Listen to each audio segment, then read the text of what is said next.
ரெண்டே ரெண்டு பேருக்கு நடுவுல தான் போட்டியே. ஒன்னு டிவிகே, இன்னொன்னு டிஎம்கே.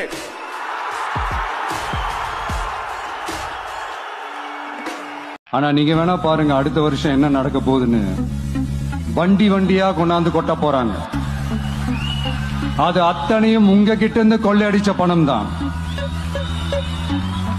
என்ன பண்ண போறீங்க? என்ன பண்ணணும்னு உங்களுக்கு கரெக்டா தெரியும்.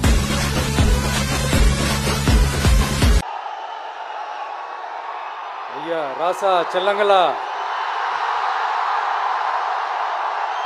எனக்கு உண்மையை சொல்றேன், எனக்கு ஒரு சின்ன டவுட் இருந்தது. இந்த மீட்டை நீங்க எல்லாரும் கடைசி வரைக்கும் உட்கார்ந்து கேட்பீங்களான்னு. ஆனா வேற லெவல் நீங்க.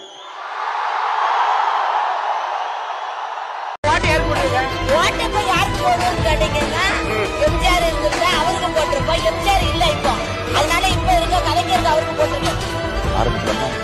2026லயும் திராவிட முன்னேற்ற கழகம் ஆட்சி இன்னும் ஆறது விஜய்க்கு போகணும்னு வச்சிருக்கேன்.